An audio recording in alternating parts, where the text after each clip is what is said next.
Hi there, welcome back. This is my channel, Invest for Income. And here's an update on my portfolio. We're at 265 and $7.83. And so today, another red day. As you guys can see, we're at 1.19% in the red today. But nonetheless, we are still collecting dividends. Let's check it out. We're at $59,987.70 on an annual basis, and very close to $5,000 on a monthly basis. And so I did take advantage of today's dip by buying more, another $1,000 worth, because I am going to be simply putting in my entire paycheck. As I've mentioned before, I average about $1,000 a week, so I'm throwing it all into my investment account, my Robinhood account.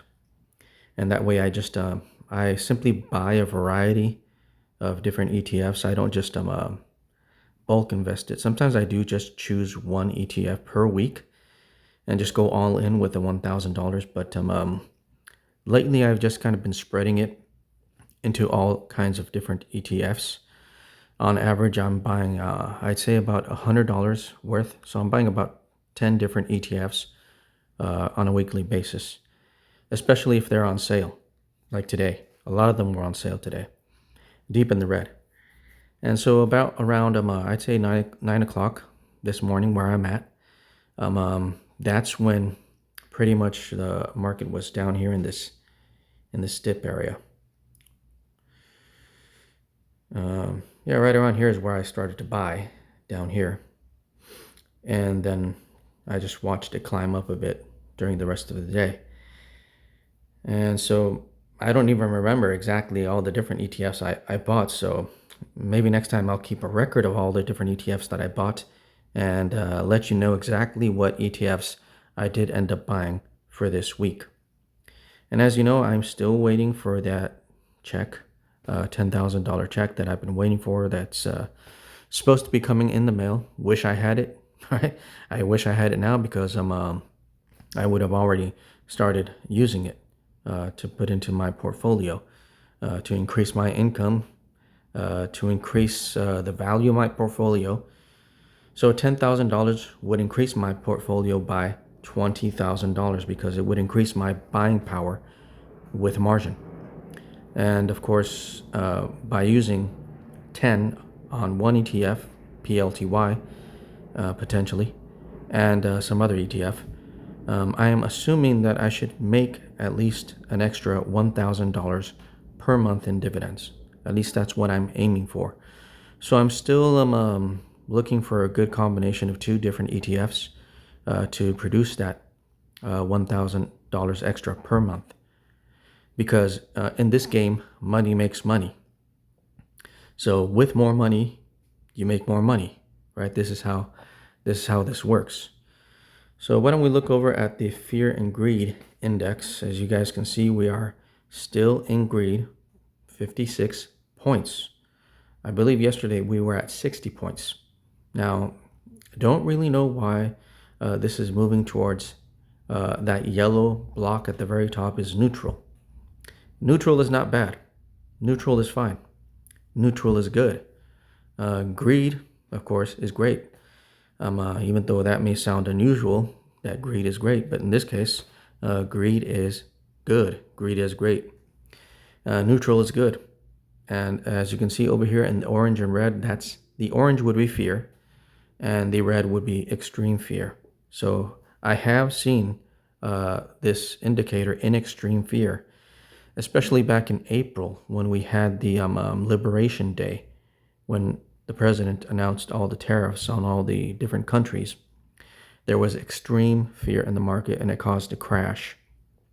But gradually, as we got further and further away from April, the market has just gone up and up and up and up. So it's gone into greed. Okay. Now, here we can also look into crypto. So here's crypto right here. Crypto is in neutral.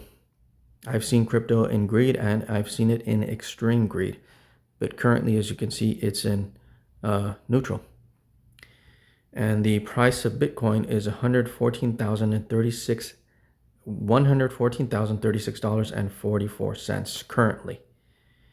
So, is it a buying opportunity? It may be. I mean, I don't buy Bitcoin directly, but I do own BTCI, which is a NEOS ETF.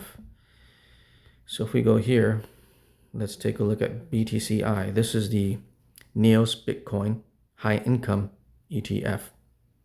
I currently own 40 shares, as you guys can see here.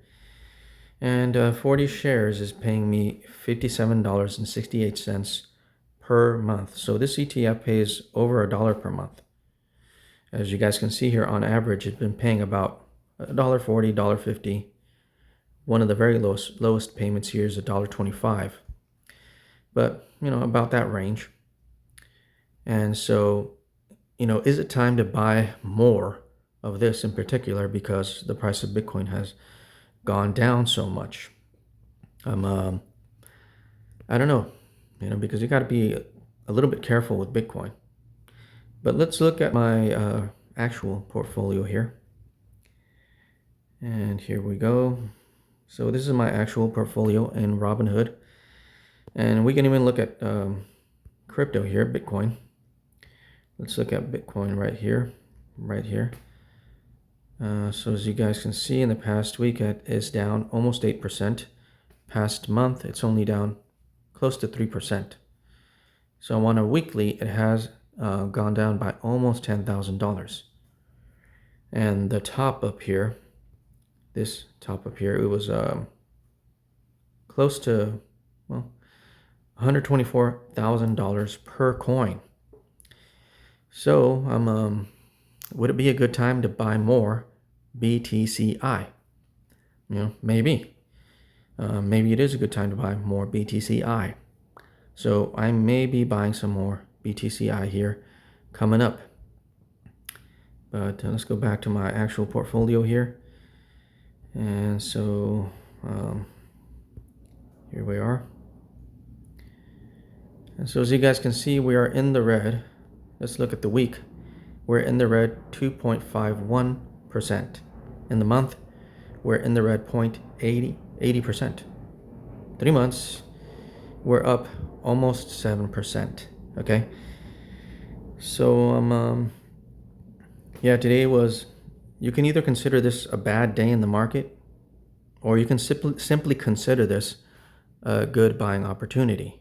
So it's just, I guess, the perspective that you have. Is it a good buying opportunity? Is it just a bad day? But in reality, it's just a good buying opportunity, in my opinion. So also, let me show you guys here. I have two options right here, two puts. As a matter of fact, on one of these puts, I was at a 100% gain for today. But I didn't sell my put because I'm holding it in case of a further downside. And so when you buy a put, I have two puts, one on QQQ and one on SPY. So the idea of puts, you buy a put for hedging. And so when the market goes down, when the market goes into the red, the puts that you buy become more valuable, okay? So, for example, this QQQ put that I bought, I originally bought it for $1.41. It is now currently valued at $2.05, okay?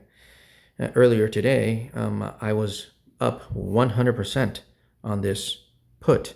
When it was up here, it almost did hit $3. So it hit $3. So you see, I could have sold it here to make some extra money.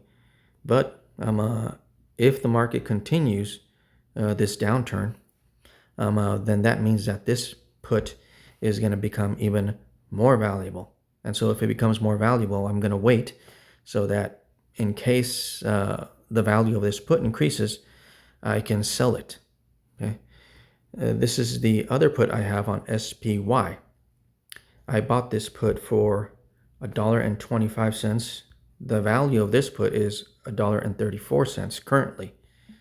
It did hit almost $2 or $1.90, which was a 46.15% increase.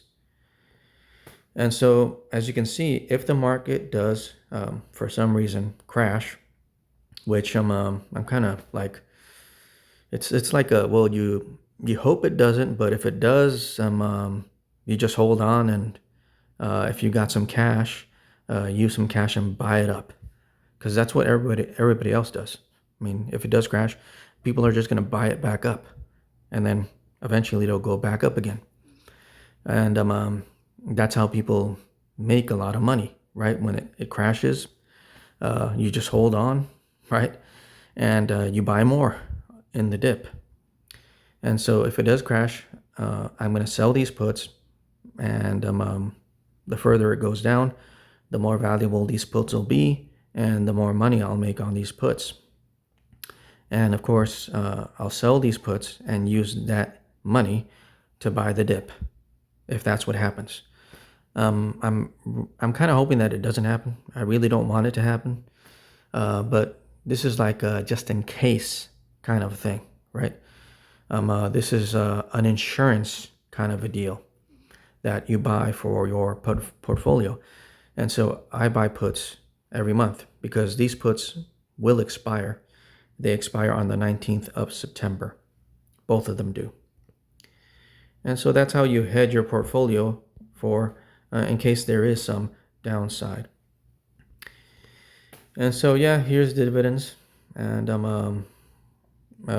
in one of my first videos, it was at $60,000 on an annual basis. But some of these ETFs did reduce their dividend. But now I've noticed that some of these ETFs have increased their dividends. For example, it was Yieldmax that decreased its dividend to about 10 cents last week.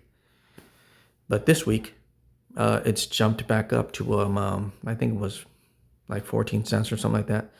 So it did increase, and that's why this number increased.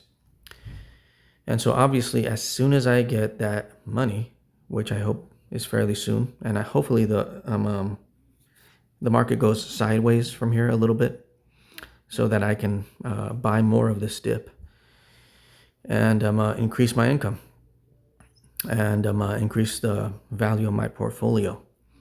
And so, of course, that loan, I'm gonna pay it off with margin, because I don't pay with dividends.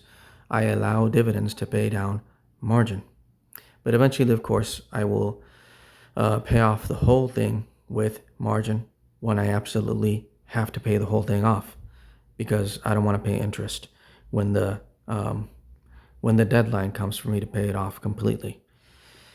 And so if you guys would like to continue watching my videos, please do me a big favor: like, share, and subscribe to my channel.